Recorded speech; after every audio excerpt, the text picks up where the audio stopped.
What's good, y'all?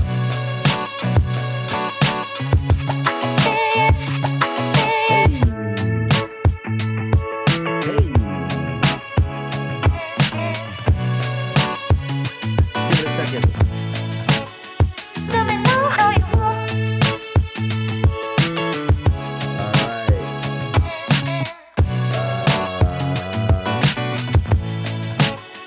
Let me know how you want. Hey. What's good, y'all? Let's turn it down a little bit.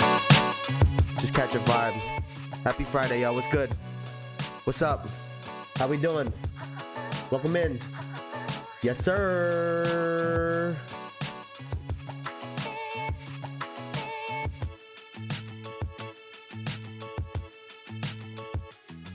Alrighty. All right.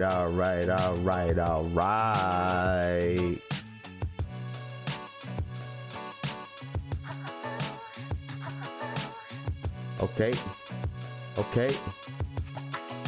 My God.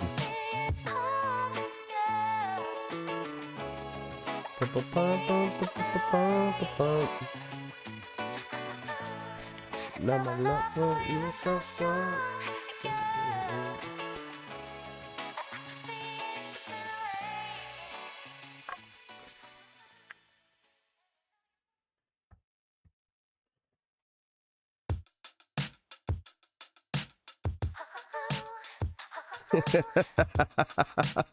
What the fuck is this guy on about? What's good, y'all? What's good, Elijah? What's on the feet? You didn't even see what are you talking about? No, I've not thrown a fit. This is actually Elijah, because I actually just had on a fit because I'm getting on a little bit later today on live because we were just out for my aunt's birthday. So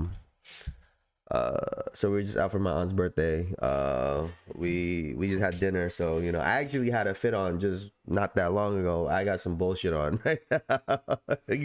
What's the feets? My R2D2 Crocs is what's on the feets. This shit tough? Is this tough, chat? Is this tough? These are tough. These are fire.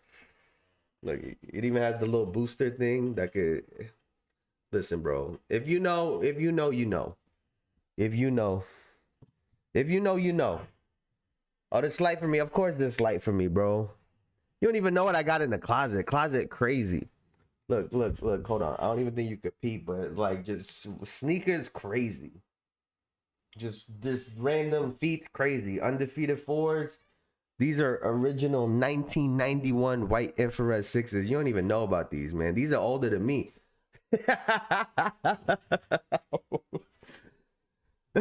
Oh man, but what's good? How you guys doing, man? What's up? Oh, you know the vibes. You gotta have the gibbets on the Crocs. You know what's funny? One of my friends, he's always been on the Crocs wave, and I used to always cut ass on him, not realizing how comfortable these motherfuckers are. And now it's damn near the only thing I rock at home. You know, we're from an Asian household. We do no sneakers in the house, no shoes in the house. So you gotta have, you know, inside slides or slippers or something. So, you know, Crocs is the way to go. These are my go-tos. But how you guys doing, man? How you doing, Elijah? How you doing? How's everybody's week? Jason talking heavy. Yeah. Like, can this motherfucker go talk about some hoops? I'm just chilling, bro.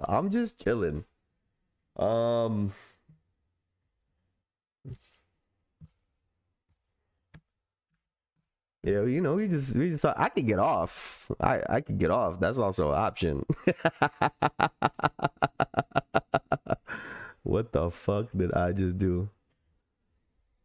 I'm not gonna lie, I didn't try the Nike console. I have the brown and tan one. Those are even better than the Crocs. I hate to say, for real? Are you dead ass? Stop. Are they really the 2.0s?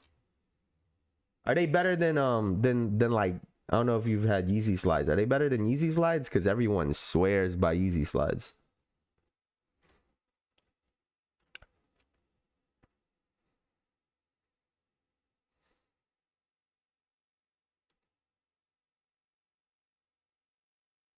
Oh, what the fuck is going on over here? Why does my OneDrive keep doing that? All right, I'll figure that out later. What's good? Yeah, what's good? What we got to talk about today? Honestly, if you guys have been keeping up with the channel at all, as of late, I think maybe the best place to start would be this whole Giannis situation. I want to get y'all thoughts because I actually had a couple people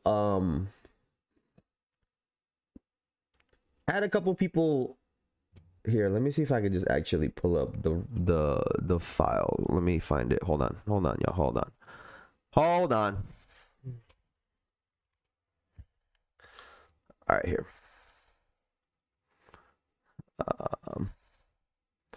All right. Let's see.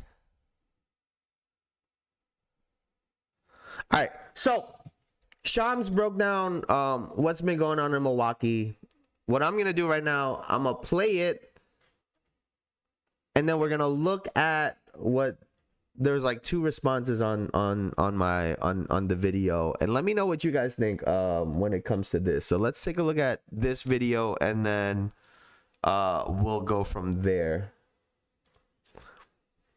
Is in that meeting, Doc Rivers implored his team, according to 6 people in the room, to look at my resume and, quote, Google me. I took teams to the playoffs and championship that weren't supposed to be there. I thought this was one of them.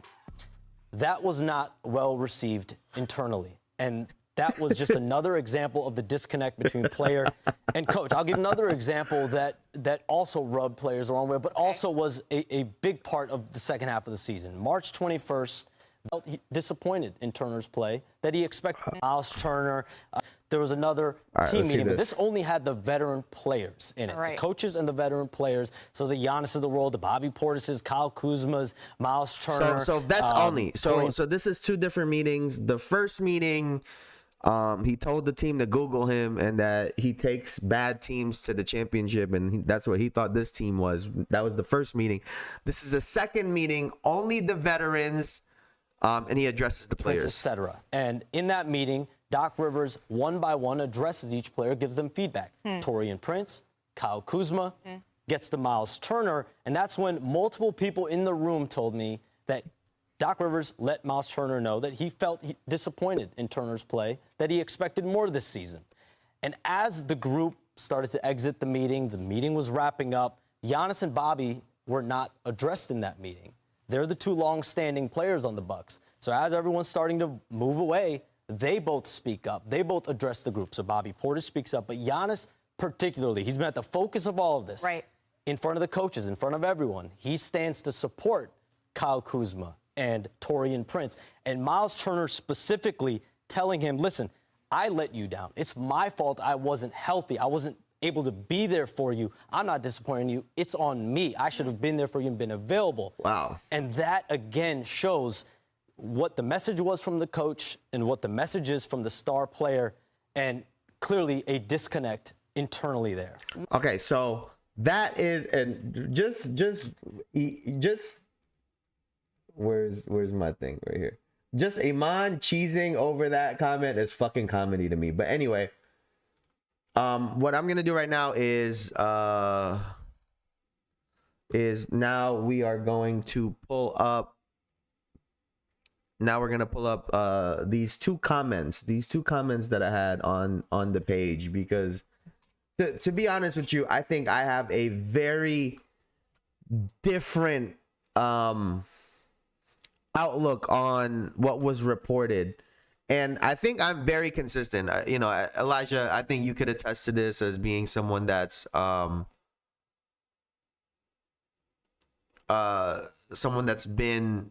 on this channel for a while now, since the beginning, really. And Doc I was actually pleasantly surprised by the comments by these two individuals. So let's take a look at this here. So Fanciest Unicorn said, first of all, Fanciest Unicorn. And all right, anyway. Says if you find this to be an issue, you got too many participation trophies. So I don't even know what that means. And RJ Sermon said, I see nothing wrong it. So first of all, there should be a with in between wrong and it. Is first and foremost. I have an issue, and I said this on that video. I have an issue with a team calling a players only meeting to basically tell the team that they suck and to say it's on them, right? That first meeting is important, because to call a players only meeting to tell your team to Google you, and after that say you have a history of taking bad teams to the championship and deep in the playoffs, and that's what you thought this team was. So you thought, talking to Doc Rivers, that this was a bad team, that he could get to the championship. And now that they're not in contention, they're just a bad team. Yo, does that not sound crazy? Does that not sound crazy to call the team bad and just take yourself out of it? Right? So you have that meeting. And then the other meeting, which is probably the straw that broke the camel's back, right? You have a second meeting, vets only. First and foremost, Shams, how the fuck do you get these sources? There's gotta be less than 20 people in both of those rooms. And the fact that in that first players only meeting with the team and Doc, allegedly Sham said he had 6 sources. He had a couple, he had a couple in the vets only one. Was Giannis saying this? I want to make sure. What do you mean? Giannis, and we'll get to him in just a second. Giannis hasn't said anything bad about the Bucks necessarily, right? But everything Shams has said, anything he puts out there has been true. If you guys remember, Jimmy Butler's agent had the nerve to call Shams a liar. Only for Jimmy Butler to get traded like a couple weeks later, right? So I'll be honest. Whether there was a misinterpretation from the source or whatnot, I believe what Shams says. I think whatever Shams says he's reporting is for the most part true. He hasn't been proven wrong yet. To go back to the second meeting, right? A second meeting with veterans only, where, yes, that's what Doc Rivers said, and he told the team, Google me.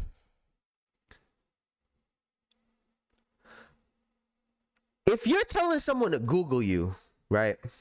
Does that sound like a pleasant conversation?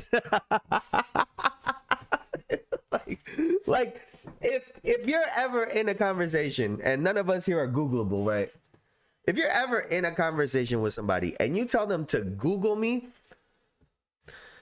that's probably not a great conversation. That's probably not a super positive conversation, right? That means that there's a lot of ego involved in that conversation. That means that somebody feeling got hurt. That means that something took place for someone to say, go Google me. Like, you playing with me, right? You questioning my credibility. Well, Doc Rivers, I've been questioning your credibility. You don't got to look at your own players. I've been questioning your credibility. And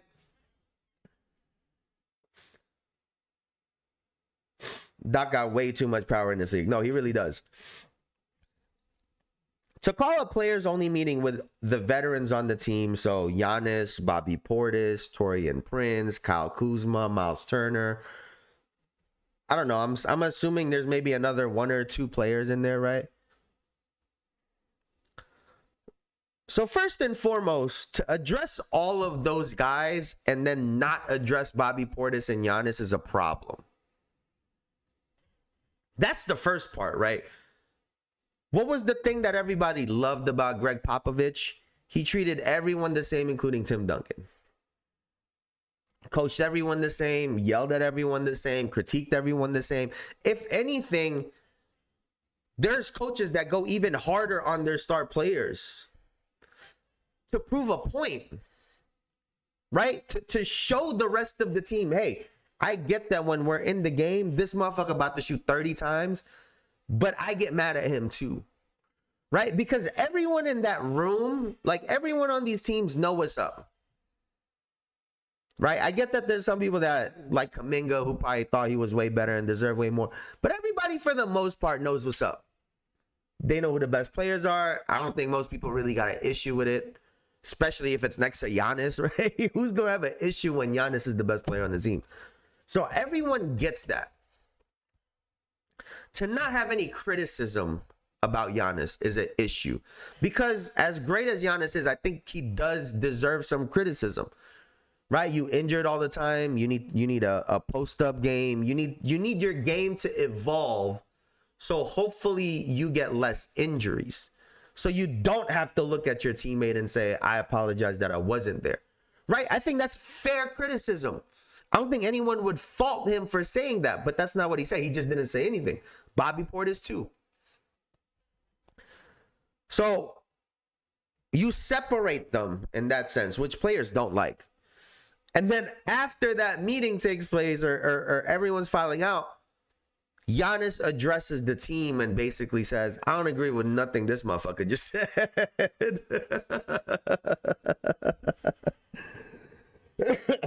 And so we get back to Giannis, which I should probably actually pull up the rest of that because I think it's actually important. A break. What took place? Let's see.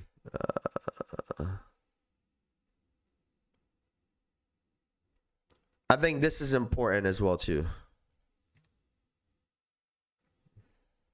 To what this is and a trade this offseason based on where the Bucks are at with all this, based on where Giannis Antetokounmpo has clearly been at with this. The past, in a lot of ways, has set up the present. And in 2020 and in 2023, when Giannis signed his contract extensions, sources on both sides told me there was a gentleman's agreement, a promise of sorts. Gentleman's agreement. If the time ever came that Giannis was ready for... First of all, if this will teach you anything, handshake deals are fucking bullshit, right? Handshake deals are bullshit. Don't let these motherfuckers in suits fool you. They are not actual gentlemen. They just like to pretend to be one. Trade, ownership and management would work collaboratively to assist that. And so you think about when these requests started last May, these around Giannis looked at unfulfilled promises. So fast forward to 2 weeks before the deadline, Giannis, his agent, meet with Jimmy Haslam and Wes Edens 2 weeks before the deadline and say, hey, we're ready, do right by Giannis. They do engage with teams. There's conversations that are had. There's one team and one offer that the Bucks seriously considered in the final hours at the NBA trade deadline. That's the Miami Heat. That's an offer on Tyler Hero, Khalil Ware, other players, multiple first-round picks, multiple swaps. The Bucks obviously chose not to do that deal. My understanding is ownership believed there would be better for them in the offseason. It's best to wait on this decision until the summer. As I talked to teams that were involved in this at the deadline, like Minnesota and Golden State and Miami, etc., there were a dozen or so teams. They do believe those same comparable offers, if not better, slightly, will be there for the Bucks this offseason. So I'm not. So, from my understanding when it comes to all this, is Giannis refuses to say anything negative about the Bucks. right? He refuses to say he doesn't want to be there publicly. He refuses all of that. I don't know if it's to save face or he wants to keep this image or whatever the case might be, or he just doesn't want to bite the hand that feeds him. I don't know, whatever the case might be, right? And so he has asked for the trade, right? That happened. And Milwaukee didn't come through with it because from what Shams is reporting, the ownership group believes that they can get the same, if not better, deals in the offseason. Well, I hate to be the one to break it to you. And don't listen to me, right? Because I'm not a billionaire that owns an NBA franchise. Y'all way smarter than me. That's all. I totally. I'm an idiot, right? I'm dumb. But I don't think this news coming out is gonna help y'all get a better deal. Like, if y'all knew in any way, shape, or form that this news could get out, that these are the conversations that you guys are having behind closed doors, don't you think it's in your best interest, Milwaukee Bucks, to get this deal done before something like this happens? And it just did. So now when every team calls the Milwaukee Bucks regarding Giannis over the summer, they know he don't want to be there. They know he's asked before. They know the deal you turned down. But you guys are in a position now, if you're the Bucks, where there's one season for Giannis left, right? He has damn near all the leverage. It's a player option, I believe, the following year after that. But so it's essentially 1 year. They can lose him for nothing. And I truly believe that, I truly believe that if this franchise cared about winning,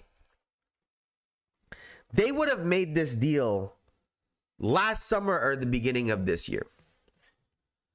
Because what ends up happening is the longer you wait to rebuild and try to reset whatever it is that you guys have on these franchises, the more you push back that reset, right? Losing a player like Giannis is massive. You're never going to get a Giannis in return. That you have to know and understand that, right? If you are ever in the market to trade a great player, very rarely do you get the same, if not better, unless you're the Los Angeles Lakers, apparently, right? As great as Anthony Davis is, Luka Doncic is just Luka Doncic, right? So Dallas lost out big time, and then the Lakers benefited big time.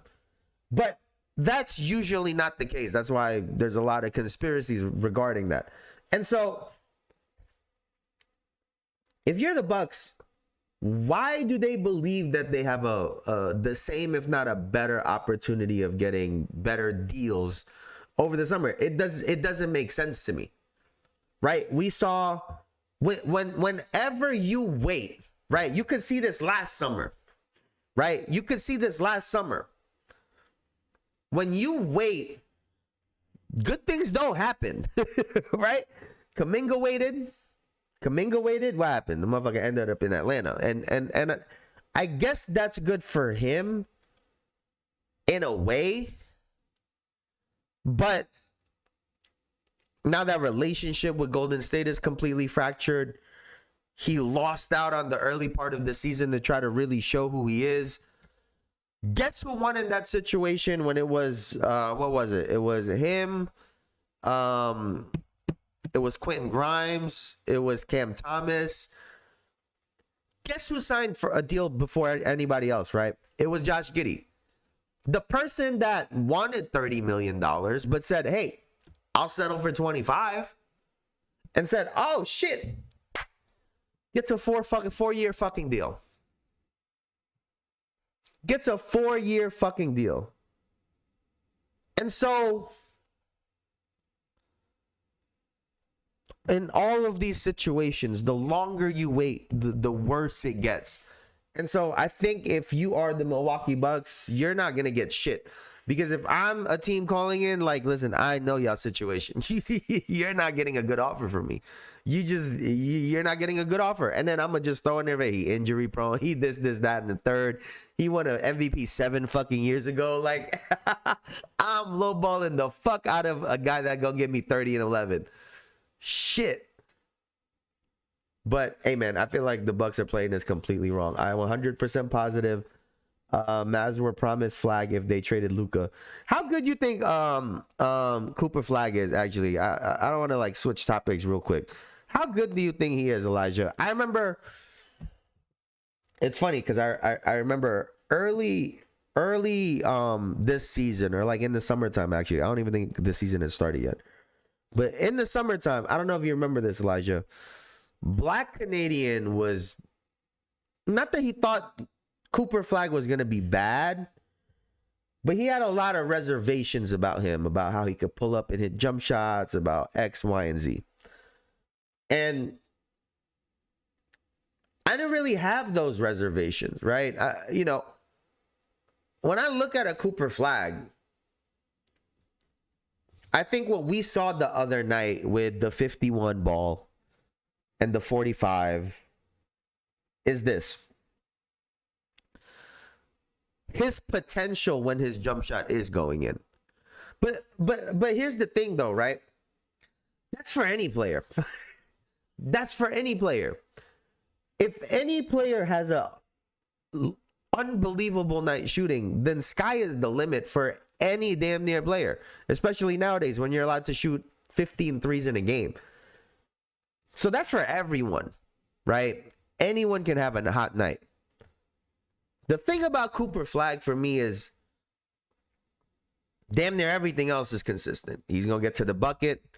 He's going to finish right or left hand. I think his mid-range has improvements. He can obviously improve a lot in his mid-range, but I also think it's already solid. I like the base that he gets into when he pulls up. It looks good. Defense solid. I think he's figuring out the physicality in the league. I thought he was going to be really good, and he's shown that throughout the entire year. Now, whether he's the rookie of the year or not, I think is up for debate. I think he is clearly the better player. I think Knuckle has maybe had a better season from end to end, personally. But I think it's a toss-up. I think it's one of those situations. You can go to either one. I think he'll reach between Jason Tatum and OG Anunoby. I don't know, man. This guy, I'm not gonna lie to you, Elijah.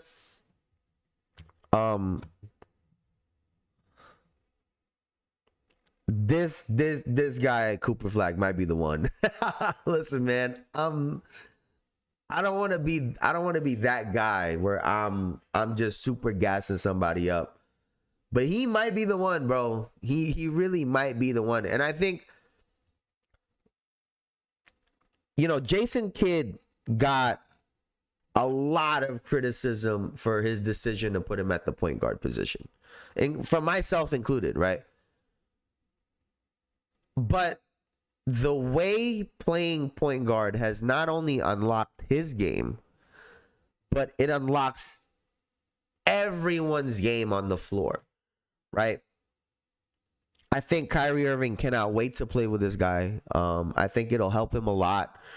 And we're seeing another player has that potential triple-double kind of mode. He's the potential triple-double wing guy that wants to score the basketball. Like, that's his archetype, right? That's his style of play.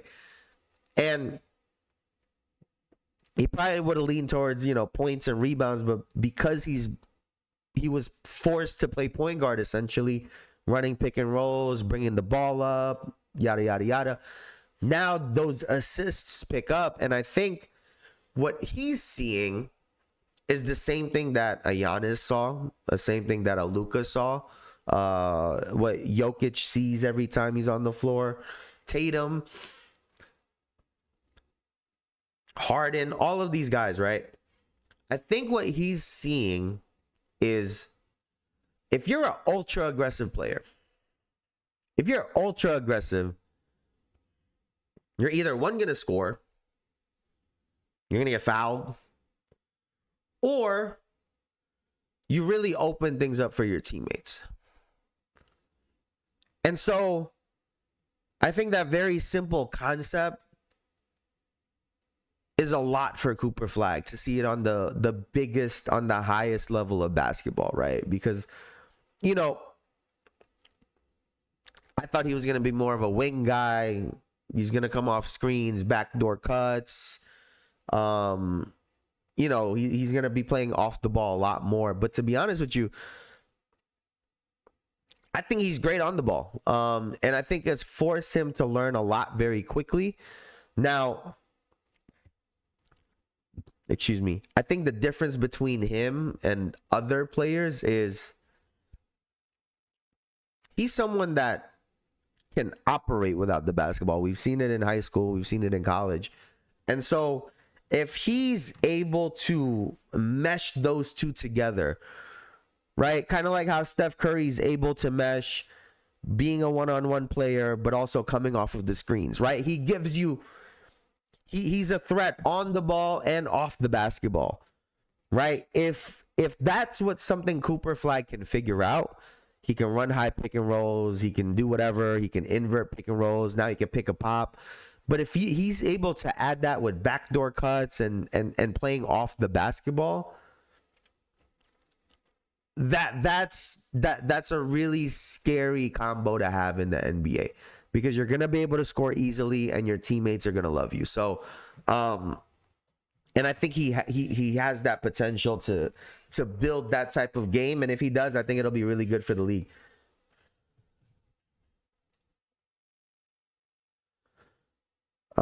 Yeah, he's good. I'm interested to see him. Are you talking about Paolo, Scotty, B. Miller dynamic into the future? Why those guys in particular?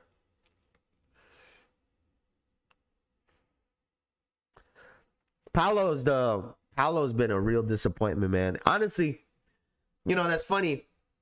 That speech Doc made, you know, and Miles Turner going at Miles Turner. Paolo Banchero is really the one that deserved that speech. He's really the one that deserves that speech. Listen, bro. Hey, if you're Paolo Banchero, listen, man. You can't be listening to these folks. You can't be listening to these folks. If one season of what the hell just happened? If one season of the media and fans saying this team is better without you, your offense is stagnant, if one season of that is enough to change Paolo Banchero's game, well, then I guess he's just not who I thought he was. Because you got to have some thicker skin than that. You that nice.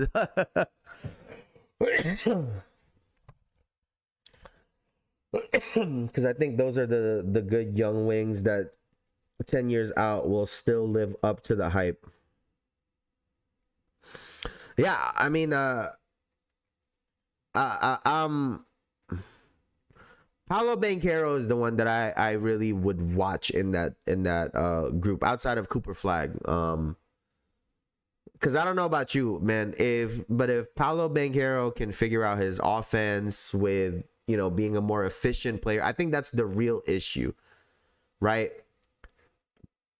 Being stagnant and all that stuff in the offense, that's one aspect. Being inefficient is a problem. And if he could fix his inefficiency issues, talking about Banchero, and, you know, do all that stuff, like, I think that guy looks like a potential MVP candidate. And, you know, only time will tell whether he'll actually reach that level. But someone that can score that much, go grab some rebounds, be consistent and whatnot. You would think that person could be a potential MVP candidate, but right now it's looking a little grim. A solid player in the NBA, a super talented player, but he just hasn't put it together the way a lot of us thought he would. Jalen Johnson I like, but I don't think he is one Zion. He is a one. Zion cool, but it's fading inside of those guys. See being in wing convos with him. Yo, I'm not gonna lie. I think Jalen Johnson is fucking nice. I think Jalen Johnson is really fucking good. What's good, Eli?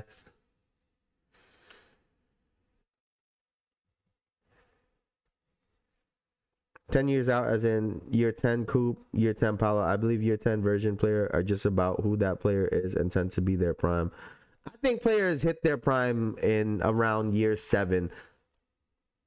And I think the reason for that is, I think technically, biologically, men hit their prime at around like 27, 28, right?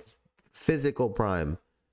And 7 years in the NBA, you're able to gain a lot of knowledge, and so in theory, right, by that time your physical peak, but also mental, all of that stuff. So in 10 years, I think we're gonna see exactly who these players are. Like, their careers we'll know what their careers are pretty much. I think their primes, though, they hit about 27. About 27. But yeah, I think Cooper Flag is gonna be really, really good. I think he's gonna be really, really good. And if you guys didn't see the video from the other day, I want to ask y'all this: do you guys think that the 6-year stretch of number 1 draft picks from 2020 to 2025 has the potential to be one of the best 6-year stretches of number 1 draft picks in NBA history? Excuse me, in NBA history. Let me remind you guys: Anthony Edwards, Cade Cunningham, I think it was Paolo Banchero, Wemby, Zachary Reese-Shea, and then Cooper Flag. So those are the 6 names. Those are the 6 names in the last 6 drafts, right? Those are the 6 number 1 draft picks. The only ones that I could find that match up to those guys, here, let me pull this up right now.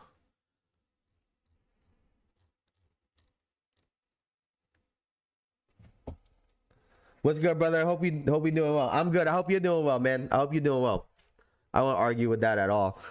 Here, just for reference, 92 to 97, right? 1992 to 1997. Those number 1 draft picks were Shaquille O'Neal, Chris Webber, Glenn Robinson, Joe Smith, Allen Iverson, and Tim Duncan. 4 demons, like 4 absolute demons. I mean, those guys were some of the best players we've ever seen. Glenn Robinson was also really solid in the NBA. But that's a great 6. And then we also have from 2007 to 2012, we have Greg Oden, Derrick Rose, Blake Griffin, John Wall, Kyrie Irving, and Anthony Davis. So old school got it. I won't argue with that at all. Possible, I haven't watched basketball long enough to say. Okay, just hear me out. Hear me out. And this is why some of them old heads be trying to disown me. But that first group: Shaq, C. Webb, Glenn Robinson, Joe Smith, Allen Iverson, and Tim Duncan. Glenn Robinson and Joe Smith aren't great, right? So 4 out of 6 were MVP level type of players, right? Shaq all time, Tim Duncan all time. So that's going to be really, those are the two guys that are going to be really, really hard to compete against, right? Wemby has the potential to be all time, right? Wemby, I think, genuinely has the potential to be all time. Anthony Edwards is already getting Michael Jordan comparisons. Now, whether he deserves it or however you might feel about Anthony Edwards, he's really fucking good. Cade Cunningham, really fucking good. Cooper Flag, potential to also be really fucking good. I mean, the list from 2020 to 2026 potentially has 4 MVP candidates, perennial MVP candidates on it. Anthony Edwards, Cade Cunningham, and Wemby were all at some point in MVP conversations this year. And I think at one time or another had real cases for the MVP. That alone, I think, potentially makes them competitive. Now, obviously, Tim Duncan, best power forward all time. A lot of people argue Shaq is the best center of all time. So big shoes to fill over there. The weak links would be obviously Joe Smith and Glenn Robinson. From the 2007 to 2012 team, Greg Oden obviously was not great. But when we look at the rest of those guys, Derrick Rose, Blake Griffin, John Wall, Kyrie, and Anthony Davis, the Derrick Rose injury, even though he was an MVP, his career didn't pan out and didn't play out the way a lot of us thought it would. Blake, as great as he was, a lot of people thought he never reached his potential. Wasn't really MVP. John Wall, same thing. You know, outside of probably Anthony Davis, who I think might have been in MVP conversations at one time or another, there really is no MVP. There really weren't year in and year out MVP conversations surrounding this 2007 to 2012 team. And, you know, 2020 to 2025, you have 22 and 24-year-olds already in MVP conversation. So I think this current run of number one draft picks, they give 07, 2012 a real run for their money, I think, eventually. Whether they can try to catch 92 to 97, that's a whole nother thing. But I think it's interesting, and I think these younger players are really, really good, man. Despite what a lot of people out there might say, I think these young cats are really good. Some could argue AI was the best point of all time. I love Detroit and Blake, but he got robbed of his best years in Auburn Hills. No, actually, was it his first or his second? I forget which. I think it was his second season with Detroit. He was hooping, actually. Actually, I'm talking about MVP combos. He was hooping in Detroit. He really, really was. But I think, again, I just want to give these new cats some credit. I think these guys really got some potential, man. Like, despite what I think about the 65 game rule when it comes to Cade Cunningham and Wemby or whoever else it might apply to, I think Anthony Edwards is already excluded from it. But Cade Cunningham is the fucking truth also. So, it'll be a lot of fun to see how all of these guys' careers pan out. You know, Zachary Reese-Shea has the potential to be a solid NBA player. He's got size. He's got athleticism.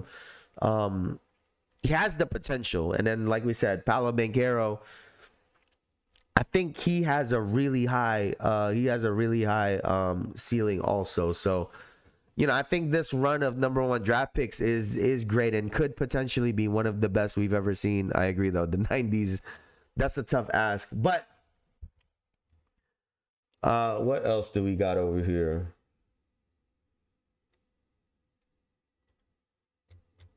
Here, let me look at the games from today. Holy shit. Miami put up a $140. Miami put up a $140. Damn. Boston beat the Pelicans 144 to 118 earlier. Sheesh. They just clinched number 2. Hey man, listen.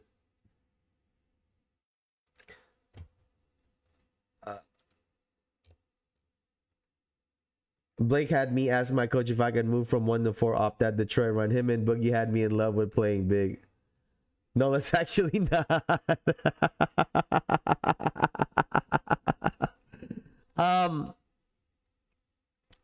Yeah, I don't think Tatum played tonight. But and it's not great for my Knicks. But I cannot believe how well Jayson Tatum has played after coming back from an Achilles tear. It's actually like it's actually mind-blowing how good he's been after coming back from that injury, because you know, a part of it is getting back in shape, right? Getting back into shape for the professional NBA, like a professional league. But then the other part in it is just having confidence in your ability, because, you know, physically you don't feel right. Having confidence in the work that you've put in. And I think all of this shows and proves how much work that guy actually put in to get back. Because to be playing as well as he's played, he was like 29-9 or some shit, or 25-9 during like last month or something like that. Like, this is coming off of an injury. And listen, I hate the fact that whenever I talk about this, it sounds like I'm shitting on Jaylen Brown or I'm whatever. Like, dog, he averaging the same amount as you, coming off a fucking Achilles tear, bro. And I think Jaylen Brown is fucking great. I think he's had an unbelievable season. He deserves to be higher in MVP rankings. But this motherfucker came back and is averaging the same amount as you. And it's only with this duo. This is the only time I've ever seen people completely ignore statistics.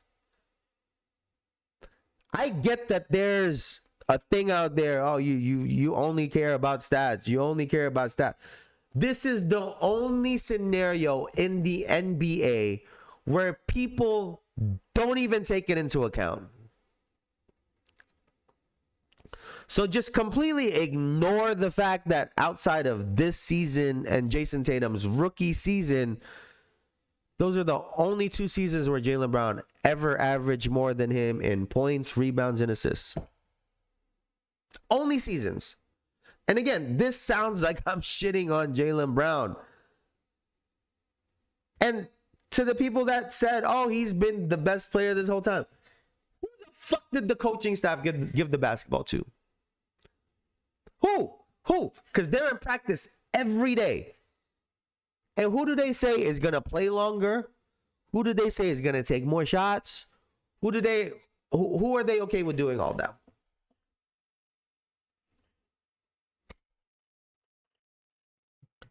Like, I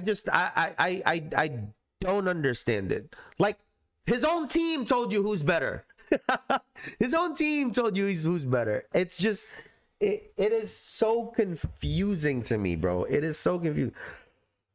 Tatum is so good, bro. Me and Elijah have been scratching our heads on the hate he gets for years now. I agree. And listen. This is the funniest part about Jayson Tatum. Kind of like Luka, he has some really bad shooting stretches. Like, it gets to the point sometimes where you're like, you look up at the stats and you're like, how the fuck, like, how you got 30? You shoot a motherfucking 30% from how the fuck you got 30? Because sometimes you watch games and you're like, this motherfucker cannot make a basket. And you look up, he got 25 somehow. You're like, how? Because he gets a little putback here, a little dunk. Like, bad game. 24.99.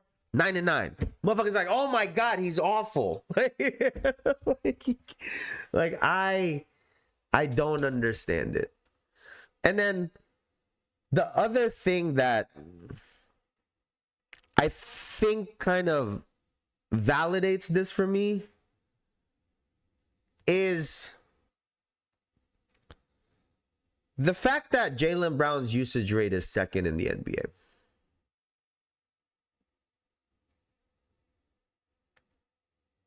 Usage rate is second in the NBA. And I don't listen, I'm gonna end up going to stats.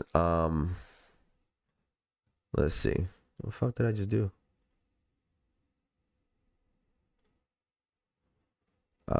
Where's all stats? Advanced leaders here. Oh, where's this fucking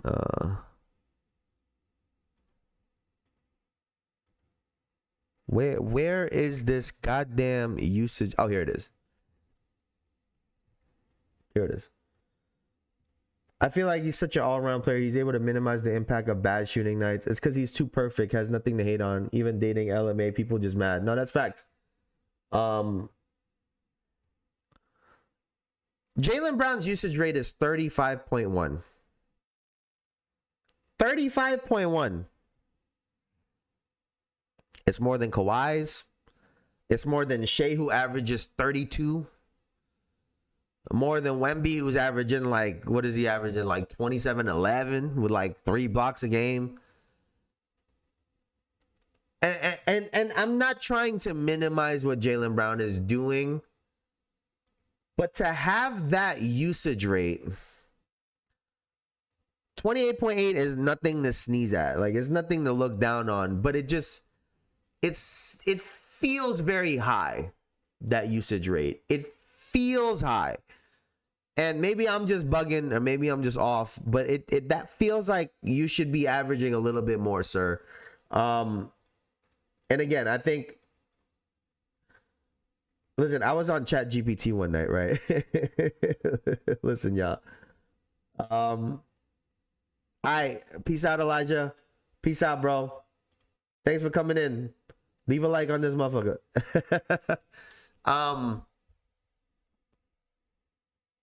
But when it comes to what the fuck was I talking about?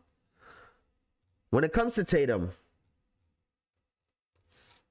if that guy shot any better, it would actually be lights out. But I was on ChatGPT one night, just going back and forth, like what is the hate for Tatum? Like, where does it come from? And the summary of that back and forth conversation on ChatGPT was this, right? He's too perfect to exactly what Elijah said. No drama means you can't have a bunch of content surrounding him that'll farm views, impressions, likes, all that good stuff. He doesn't have the personality like an Anthony Edwards to have a whole bunch of sound bites and da-da-da-da-da. He doesn't have either one, right? He doesn't have drama, so that like and subscribe, kind of. I appreciate you, dog. That's my boy. But he doesn't do anything that'll generate a whole bunch of views for the NBA. And then if you look at his game, it's great, but it's not super stylish. It's not super flashy or anything like that. It's just to the point, and it's great. The other aspect that ChatGPT was talking about was, imagine he would have gotten some of these awards really early on. The way he would have shifted some of these all-time conversations. The same way I'm looking at, Shai Gilgeous-Alexander right now. If he wins another MVP, if he wins another title, like it starts getting really, really weird. Right? It starts getting really, really weird. Some of our favorite players that we love are gonna end up getting knocked off certain rankings and lists because they don't have these accolades, right?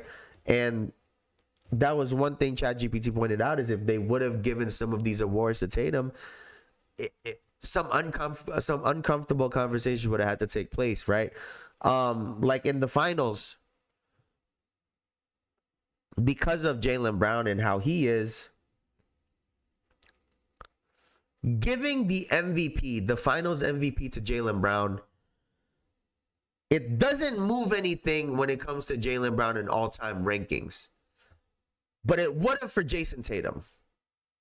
Right? Had Jayson Tatum gotten the NBA Finals MVP, he's gotten all of his awards, he's gotten all these All-NBA, you look at the stats, you start looking at him in a completely different light when it comes to all-time conversations. It doesn't really do anything for Jaylen Brown. I don't know if that changes now, because now Jaylen Brown has proven that he's also an MVP caliber player. So maybe now it changes things. But at least at that time, at the time of the finals, Jaylen Brown getting that MVP didn't move anything. It didn't move the needle. And I never thought about it that way. And I was kind of mind blown. I'm not going to lie to you. I was kind of mind blown. I was like, wow, that is kind of true. I was like, that's kind of true. You know, Jayson Tatum get a couple of these. What happens to like a Dominique Wilkins, right? You just start knocking names off the list, right? And then you get to Scottie Pippen. You're like, Scottie Pippen averaged motherfucker 15 points. This motherfucker averaged 18 points. You get to Scottie Pippen, no finals MVP. He got the 6th championship, no finals MVP. Did Scottie ever get defensive player of the year? I don't think he ever got defensive player of the year. But you comparing someone 28, 29, 30 a game, 8 and 8 compared to someone getting 18, is that even a real comparison? If we're being honest, and I'm not trying to minimize again what Scottie Pippen is and how good he is, but we're seeing, like, we've seen duos get 20, get 20 ball each, right? We've seen it in Golden State, we've seen it in Cleveland with Bron and Kyrie, Shaq and Kobe. We've seen it before, right? Where duos getting a 20 each. And again, it was a different time, but it's possible, bro. It's possible. And so I think that, that would have changed a lot. That's a good point, bro. Casuals latch on to players like Ant, who will give you shit talk and funny moments and posters, whereas JT is a fundamental high IQ, low drama guy. So only people who watch really appreciate him. No, that's facts. No, that's fact. But you know what's crazy, Eli? You know what's really, really funny?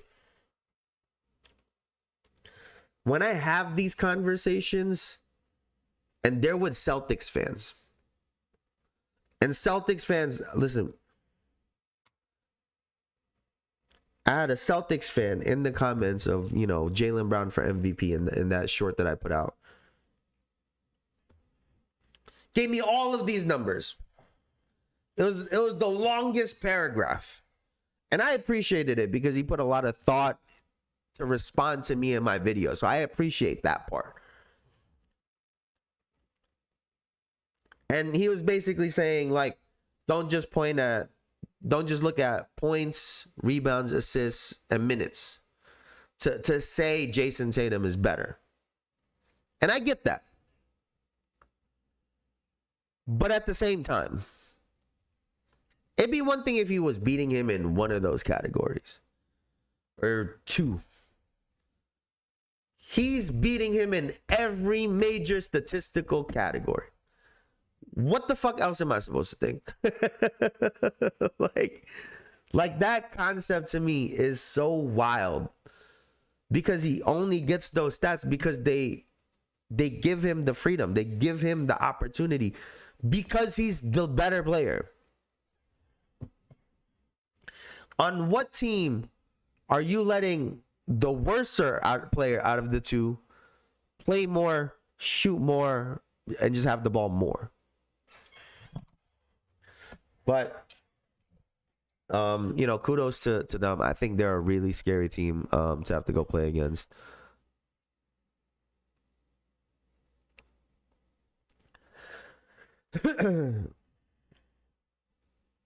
I get what he is saying for sure, but JT is flat out the number one producer. And also here's the other part. Tatum,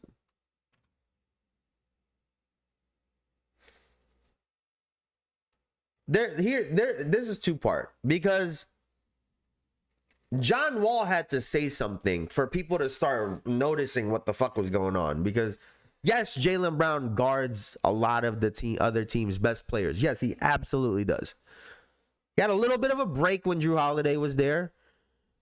You know, Derek White's able to take some of that pressure off of him as well too.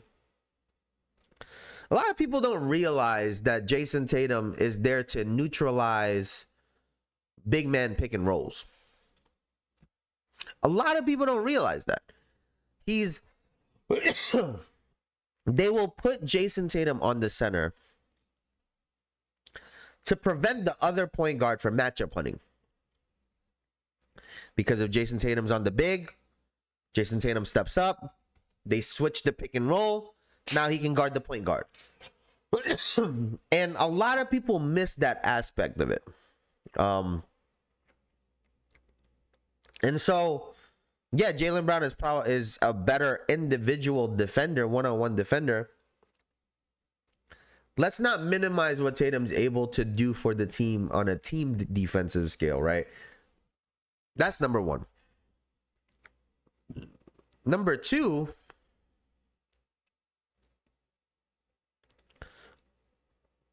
he developed into this point forward. Like, a lot of people don't remember Jayson Tatum came in as an isolation heavy one-on-one scoring guy. Kobe was his favorite player. He was trying to Kobe mid-range, spin move, fade away. I don't know where this just came from.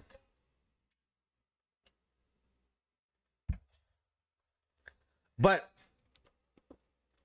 you gotta give Tatum his credit for being able to develop into the point guard to be exactly what his team needed. And what the NBA kind of demands out of players now. If you're 6'8" and up, you got to be able to play some point guard. And if you do it at a high level, then you're going to be one of the best players in the league. And that's just point blank, period. One of them was able to develop it a lot faster. Right? And so I think a lot of people miss that part in it. Again, I totally get what that guy was saying. You got to go to all the advanced stats. All the stats that they've made up in the last 20 years. And all I got to do is go to the stats that's been around since the beginning of this sport. Points, rebounds, assists, and minutes. And again, he's just dominating in all aspects. So, again, even before this year, Jaylen Brown's best year was 28 a game also, or 26, sorry. JT averaged 30 that year.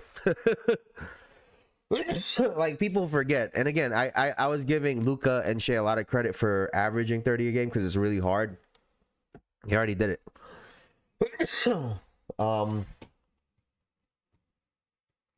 Let me see, is there any more news actually?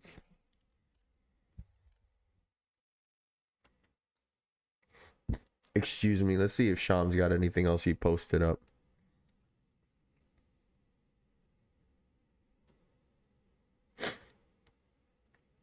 The Miami Heat are waiving guard Terry Rozier today. Sources tell ESPN Rozier has been placed on leave by the NBA since October after federal indictments into sports gambling activity. Miami will open up a roster spot. Wow.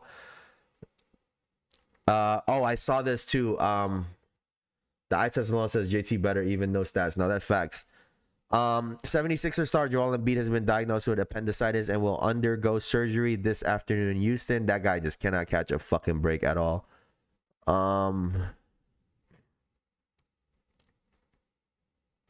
Yeah, man, I think it's tough. I think the 65 game rule is gonna end up hurting a lot of people. I know Luka and his team was kind of advocating for it. I'm still on the fence of you got to hit the 65 games, or I don't know. I that's just what I think. I just truly believe that we we need to expect excellence out of these players. And I think showing up for 65 games is excellence. And there's a cutoff in anything else, right? Half of showing up and half of anything is showing up. So I truly believe that. But listen, guys, I'm gonna get off. I just realized it's fucking 10. I'm gonna go kick it, go into the weekend. I just wanted to make sure I popped in and said what's up to y'all. I appreciate you guys so much. Eli, you're the GOAT. Elijah, I know you're not here, but you're the fucking GOAT as well too. I know Derpy was in here for a little bit. Listen, man, thank you guys so much. Week in and week out, I appreciate y'all. I know it's been I completely agree. I just think the rule ignores nuance. All right, hear me out, Eli, and we'll before I get out of here, we'll do this. I'm trying to find the words to. Like, some guys actually have crazy season and have to miss some games. Then you had a great 50 games. Like,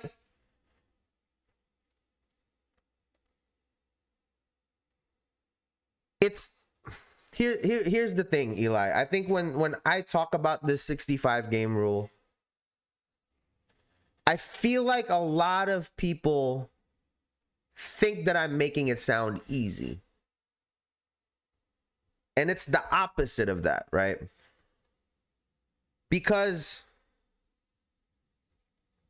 if you're in the NBA and you want to be great and you want to be a part of these awards, part of playing great and being a part of this is also figuring out how to be available. Again, I grew up hearing Kobe say he don't miss games because there's a fan out there that spent their hard-earned dollar to go see him one time, and he'll be damned if he don't go out there and show up and perform. And he got that from Jordan. That's what I grew up on.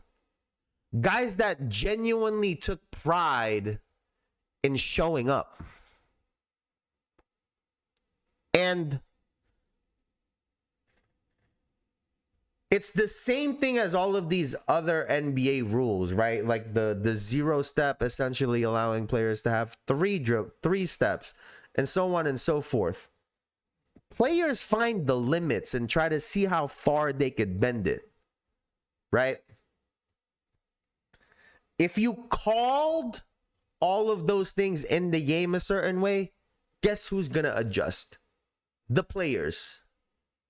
If players now realize they're not going to get these awards at 65 games, guess who's going to have to adjust? Those players. Guess who's going to have to figure out how to be available all year? Those players. Because at the end of the day, right, the goal isn't 65 games. The goal is a championship. And realistically, if you want to legitimately compete for a championship, your ass better be playing more than 65 games. That's just the bottom line. And if we keep allowing this thing to players don't get in, whatever, like,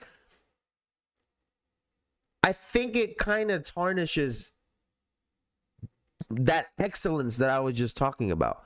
We should be expecting the most out of these guys. See, fans want to go bitch about how much these guys make. Well, this is the time to do it. Hey, you getting paid all the millions out. You can play 65 fucking games, dog. You can play 65 games. You getting paid $40 fucking million. Like, I think that's the bare minimum we asking for. And again, players are doing it. So what's the problem? Love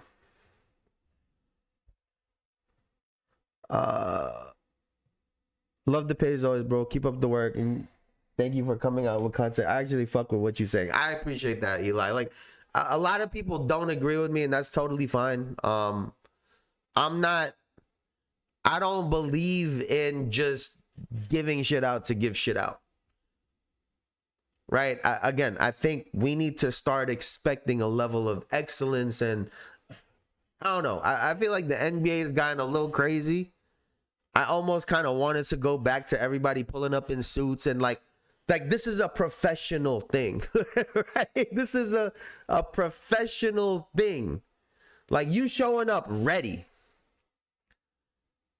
And I think that that's a part of it. And listen, I think it needs some time, right? If 5, 6, 7 years go by and a lot of players are missing it or whatever the case, then maybe we can revisit it, try to figure out why or whatever the case might be. But as a fan, I will always stand on players playing more so we can watch them play. I don't want to see the second, third, fourth, fifth, eighth option. I just don't. I want to see the best players play. And any fan that doesn't want that, I don't understand that line of thinking. I truly don't. I don't understand that line of thinking. Because why wouldn't you want to watch the best players play basketball? That's what that's what those motherfuckers paid the tickets for, right? To go to the game, to watch the best players play basketball. And I'm a hold it on that line. I'm holding it down on that. But again, those are some kind words, man. I really fuck with you, Eliza. I appreciate you so much. I just wanted to clear that up. Listen, I'll be back. Oh shit. I'm not gonna be back next Friday. Listen, let's do Thursday. I'll go live Thursday because we have a wedding next weekend. I know you've been so busy, but I'll be live Thursday. Come check me out. I'll figure out the time. But then I'll have content coming out all week. I have content coming out on Friday as well too. But check that out. Video coming out Tuesday. I appreciate y'all so much. Thank you guys for everything. If you have not done so already, please leave a like, comment, and subscribe. I appreciate you guys. Thank you as always. Y'all could have been anywhere on the internet, but y'all were here with me. And I truly, truly appreciate you for that. So thank you so much. I'll see y'all back here next week, next Thursday. Y'all have a good one. Peace out, Eli. I'll see you guys later. Peace.